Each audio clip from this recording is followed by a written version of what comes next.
Good morning, everyone. Welcome. Today, we are going to jump right into a topic that really is the bedrock of modern business strategy, the economic model. Now, I want to be clear right from the start. This isn't just some abstract theory you're going to memorize for a test and then forget. This is the quantitative blueprint that separates successful, data-driven decisions from costly guesswork. This is the foundation you're going to be building your entire careers on. So let's get into it. So, here's our roadmap for today. We're going to start with the foundational theory. What exactly is an economic model in the first place? From there, we'll build on that and we'll explore how to apply it to understand markets and set prices. Then, and this is where it starts to get really interesting, we're going to put you in the manager's hot seat with a real-world scenario. And finally, and I have to say, this might be the most crucial part of our entire discussion, we will talk about the limitations and the common pitfalls that you absolutely must be aware of when you're using these incredibly powerful tools. All right, let's start with Section 1. Think about it.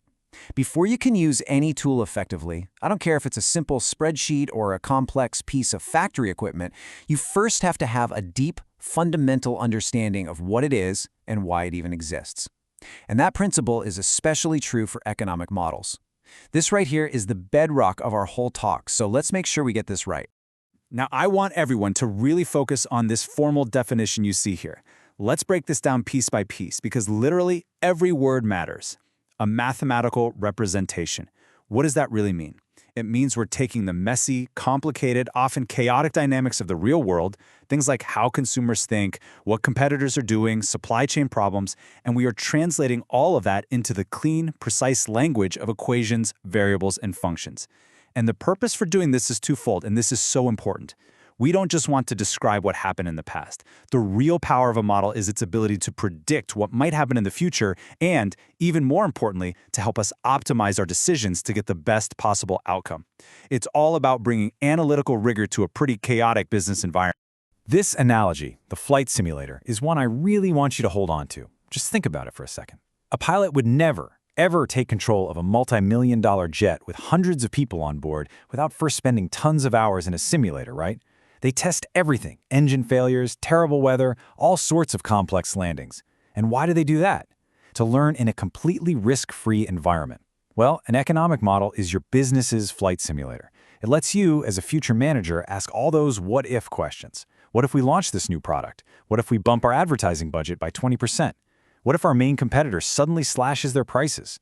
You can fly all of these scenarios inside your model without risking a single dollar of real company money or a single person's job. It's an unbelievably powerful idea. Okay, so now that we have a solid grip on the theory of what a model is, let's actually apply it. We're going to start with the two most fundamental forces in all of economics, forces that you will deal with every single day of your careers, supply and demand. Understanding how to model this relationship, well, it's like a mechanic understanding how a combustion engine works. It's the absolute core of everything else. All right, let's take a look at this table. What we're seeing here is raw data, the kind of stuff you might get from market research or from looking at old sales numbers. I want you to notice the two opposite forces at play here. First, just look at the quantity demanded column. As the price climbs from $10 to $40, what happens to the number of units people are willing to buy? It drops, right? From 1,000 all the way down to 400? That inverse relationship is fundamental. We call it the law of demand. Now switch your focus over to the quantity supplied column. From the producer's point of view, what happens as the price goes up? Well, they're incentivized to make and sell more to the market, so their quantity supplied goes up. That direct relationship is the law of supply. Now look closely at that table. Do you see a point where those two opposing forces perfectly balance out? You got it. At a price of $30, the quantity demanded is exactly equal to the quantity supplied. That's a very special point. And this slide right here perfectly shows the power of going from just raw data to a real model. That table we just looked at, it gives us a few separate snapshots in time. But what if the actually ideal price is, say, $32.50? The table can't tell us that. A model, on the other hand, connects all those dots for us. It lets us create a smooth, continuous demand curve and a continuous supply curve. And the point where those two lines cross, and this is a term you absolutely must know, is the equilibrium point. The model doesn't just show us a data point from the past, it gives us a theoretical framework to predict the exact price and quantity where the market will clear, where every single item a producer wants to sell gets bought by a consumer. This is the leap from just observing to actually being able to predict. So this brings us to one of the most critical decisions any business ever makes: pricing. And I want to be very direct about this. Out there in the real world, you would be shocked at how many pricing decisions are based on just guesswork or, well, this is what we charged last year, or just blindly copying a competitor. That is not a strategy. As students of business mathematics, you're going to learn to do better. We can, and we absolutely should, use mathematical models to approach pricing with scientific rigor, with one clear goal in mind: maximizing our profit. Let's walk through this three-step process. This is really a foundational framework for smart pricing. Step 1 is all about defining our objective. What are we actually trying to do here? In this case, it's maximizing profit, which we define as our revenue minus our costs. That's our objective function. Step 2 is the actual modeling part. We use historical data and statistical tools like regression analysis to build an equation for the demand curve. This equation becomes our mathematical prediction of how the quantity we sell will change as we play with the price. Now, step 3. This is where the magic really happens: optimization. We take our profit equation from step 1, we combine it with our demand curve from step 2, and we use tools from calculus. Specifically, we find a derivative and set it to 0 to find the one single price that will give us the absolute maximum value for profit. We're literally solving for the very peak of the profit curve.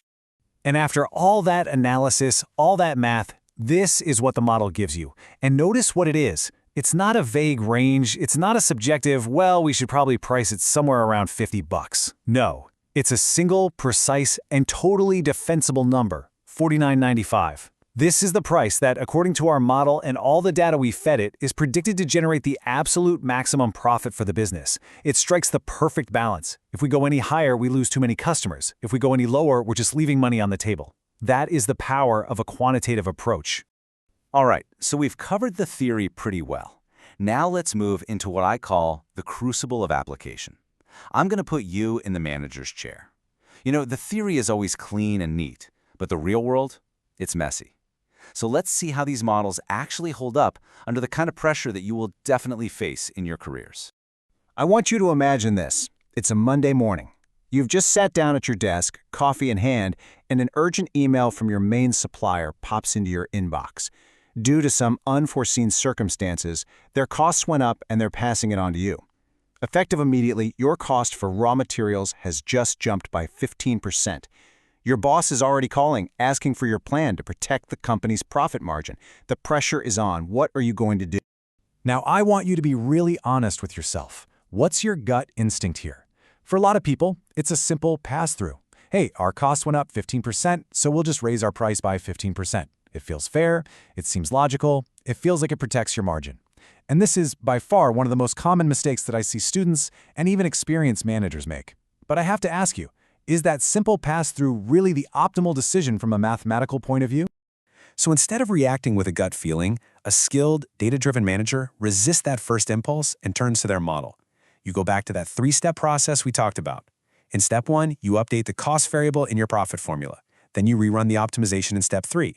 The model is now going to calculate a new optimal price. And I can pretty much guarantee you, based on the mathematics of demand elasticity, it is almost certain that the new optimal price increase will not be exactly 15%. It'll probably be something less than that, because the model understands something your gut feeling ignores, that a price increase will cause you to lose some of your customers. The model finds that new perfect balance point. This brings us to our final section, and honestly, this might be the most important part of our whole lecture. I've spent all this time telling you how powerful and amazing these models are. Now I'm going to give you a critical warning. A model is a tool. It is not a crystal ball. And just like any powerful tool, it can be really dangerous in untrained hands. I want you to remember this phrase. A model is only as good as the assumptions it's built on and the critical thinking of the person using it. You have to learn to be an educated skeptic. These 4 pitfalls are where most modeling efforts go completely off the rails. First, garbage in, garbage out. It's simple. If you build your model using bad data, inaccurate data, biased data, its output is going to be completely worthless. Second, mistaking correlation for causation. You've heard this one. Ice cream sales and shark attacks are correlated. They both go up in the summer, but one does not cause the other. If you make a business decision based on a false cause, it can be a fatal error. Third, ignoring the assumptions. Your pricing model probably assumes your competitors' prices stay the same. Well, the moment they change their price, your model's assumption has been broken, and you need to go back and reevaluate everything. And finally, over-reliance on a single number.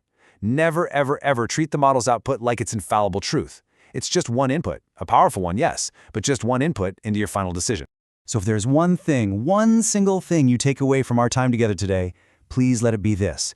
The model gives you an answer. A great manager asks a question. Your goal is not to blindly follow what a spreadsheet spits out. Your goal is to use these powerful quantitative tools not as a crutch to avoid thinking, but as a powerful flashlight to illuminate your path, helping you ask smarter questions and make better, more informed decisions. The number the model gives you is the start of the strategic conversation, not the end of it. Your job as a future leader is to blend that quantitative output with your qualitative understanding of your market, your brand, your customers. That combination, that's the true art and science of modern management.